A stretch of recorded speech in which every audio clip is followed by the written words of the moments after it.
Ilocos Norte is a province of the Philippines located in the Ilocos Region. Its capital is Laoag City, located in the northwest corner of Luzon Island, bordering Cagayan and Paoay to the east and Abra to the southeast, and Ilocos Sur to the southwest. Ilocos Norte faces the West Philippine Sea to the west and the Luzon Strait to the north. Geography. Ilocos Norte covers a total area of 3,467.89 square kilometers. Ilocos Norte has 557 barangays, comprising its 21 municipalities and 2 cities. As the country's population increased to 109 million on May 1, 2020. When it comes to their delicacies or what to eat in Ilocos Norte, these are the following: longanisa, Ilocos empanada, bagnet, pinakbet, okoy kiosco, poki-poki, dudol, chichacorn, sukang Ilocos, tupig, and many more. Ilocos Norte is a center of inable weaving tradition, whose clothes are well known for being soft but sturdy, with a wide range of pattern design shown from Ilocano culture and experience. Tourism. Ilocos Norte is also known as the Northern Tourist Destination, being the location of Fort Ilocandia Hotel, Resort, and Casino, built between 1981 to 1983 by the Philippine Tourism Authority or PTA. The Spanish-Moroccan villa was designed by architect George Ramos. Here are some destinations that can be found in Ilocos Norte. First, the Paoay Church. The St. Augustine Church, commonly known as the Paoay Church, is a Roman Catholic church in the municipality of Paoay, Ilocos Norte, in the Philippines, completed in 1710. The church is famous for its distinct architecture, highlighted by the enormous buttresses on the side and back of the building. It was declared as a national cultural treasure by the Philippine government in 1973 and a United Nations Education, Scientific and Cultural Organization or UNESCO World Heritage Site under the collective group of Baroque churches of the Philippines in 1993. Second, Malacan of the North. The Malacan of the North is the Presidential Museum in Paoay, Ilocos Norte, Philippines.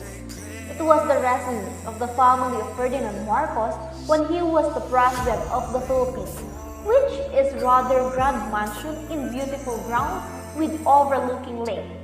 This was a birthday gift from the First Lady Imelda Marcos to her husband on the occasion of the 60th birthday. It is named after the official residence and the workplace of the President of the Philippines in Manila, the Malacanang Palace. The house and gardens are featured in our Ilocos tours. It is among the numbers of properties belonging to the Marcos family, which were sequestered by the Philippine government when President Marcos was removed from the power. Lastly, the Saud Beach. Saud Beach is more popularly known as Pagudpud Beach. The picturesque 2-kilometer wide sand beach is often featured in travel photos of Ilocos Norte and is known for its pristine water and beautiful coastline with coconut palms. Aside from its Instagram-worthy beauty, Saud Beach has also become a popular surfing spot in the Philippines, especially during rainy season when the large Pacific swells roll in. It's ideal beach for the tourists and surfers who want to avoid huge crowds, as the destination is not as highly commercialized as other famous beach destinations in the Philippines. Other equally stunning beaches in Pagudpud include the Sabang Beach, the Pasaling Beach, and the Blue Lagoon in Malingay Cove.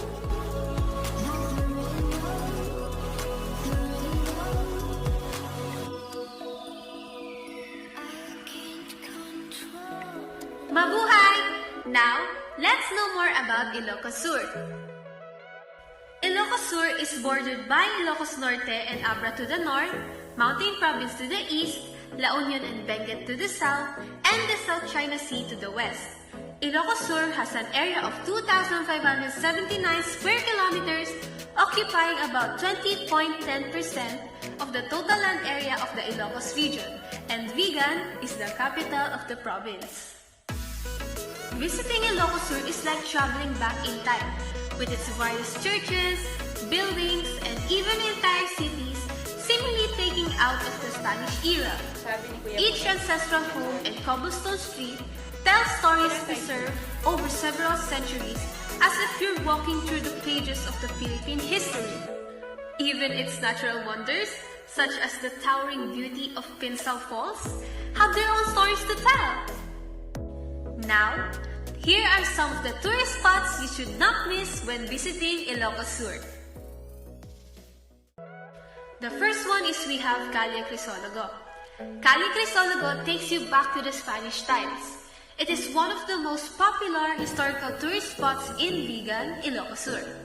It is famous for having old Spanish-style houses and shops line the cobblestone streets. Here, you can ride a calesa to get you around. The surrounding shops sell Filipino weavings, handicrafts, soft brooms, sculptures, and many other interesting products. It is best to visit here during Vigan's Festival of the Arts, celebrated every May 1. A visit to this place is like a magical journey back in time, especially during the night.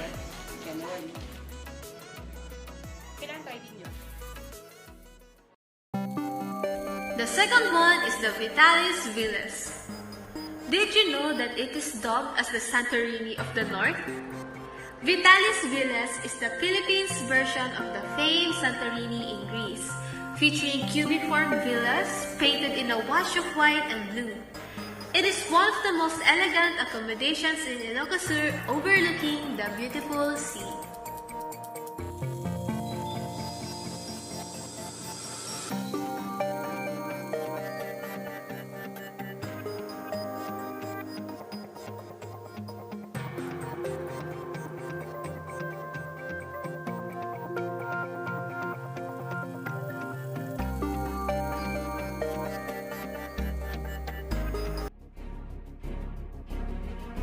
And the last but not the least, the Tirad Peak.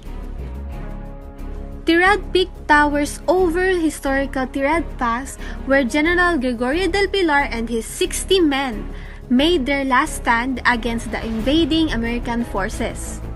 When you're at the top, you will catch a panoramic view of the provinces of Abra, La Union, Benguet, and the municipality of Quirino. And from time to time, a sea of clouds emerge.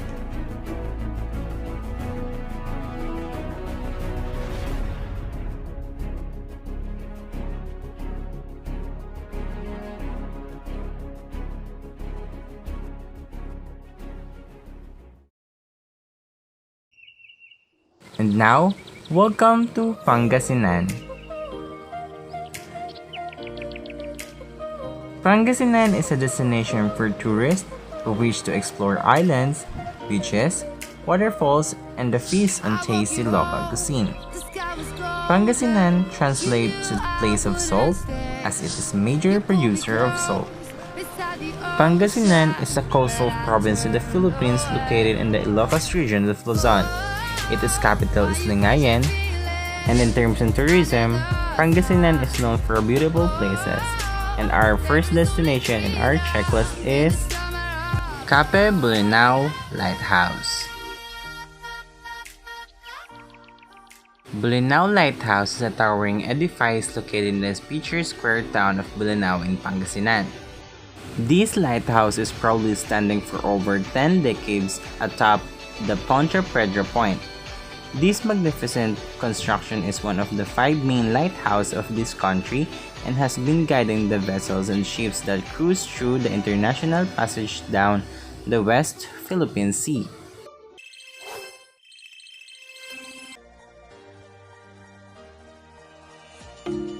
And our next destination is Tayug Sunflower Eco Park.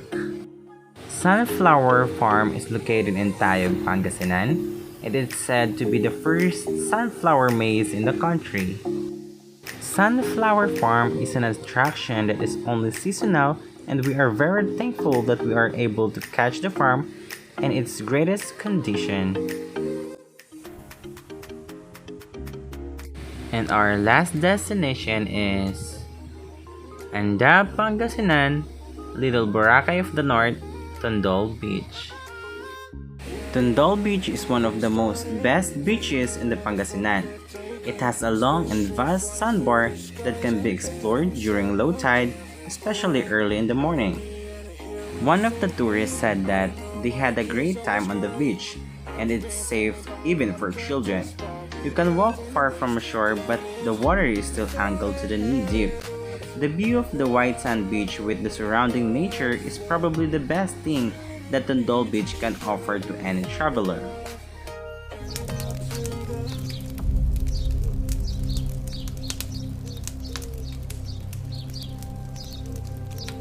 I see trees of green, red roses too.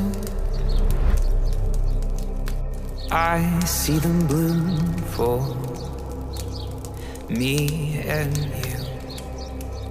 And I think to myself, what a wonderful world.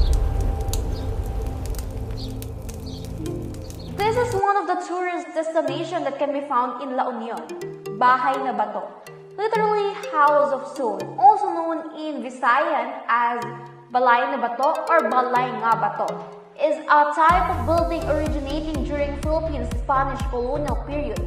It is an updated version of traditional Bahay Kubo. Its design has evolved throughout the years, but still maintains the Bahay Kubo architectural basis, which corresponds to the tropical climate, stormy season, and earthquake-prone environment of the whole archipelago of the Philippines.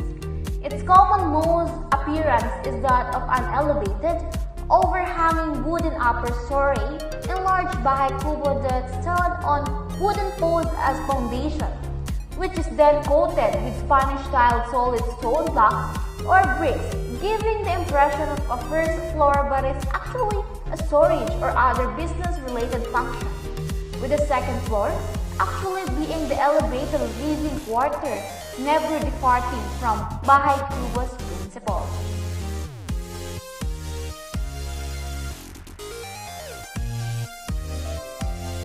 Next is we have the Macho Temple. The Macho Temple caters to the small Taoist community of San Fernando. It was built in 1975 in dedication to the Chinese goddess Matsu, known as the protector of the sea. That's why the temple sits facing the sea. Numerous Buddha statues of different sizes surround the temple, and there are also groves of mango trees. You're lucky if you arrive during the fruiting season, since you can pick fruits per keep. And that's why the temple is one of the best tourist spots in San Fernando, La Union. And our last destination in La Union is Mamuki Island, Baluan, La Union, Philippines. It is founded in 704. Baluan is one of the oldest towns in La Union.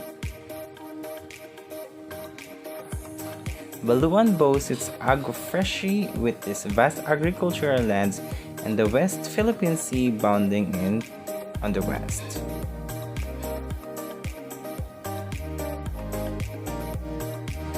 Away from the bustling town center, a paradise is tucked in Barangay Parior, a modest barrio on the west part of Baluan.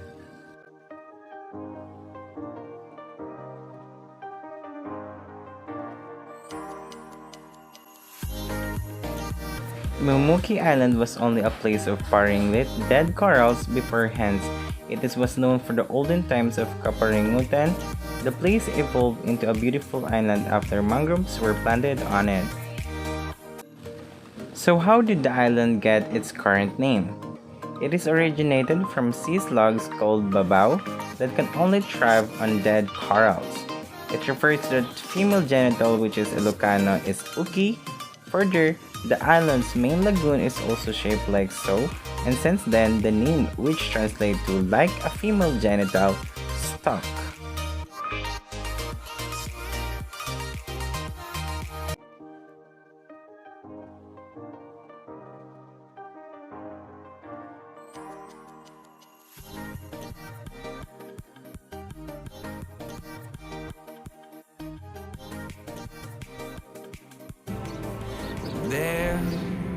same as I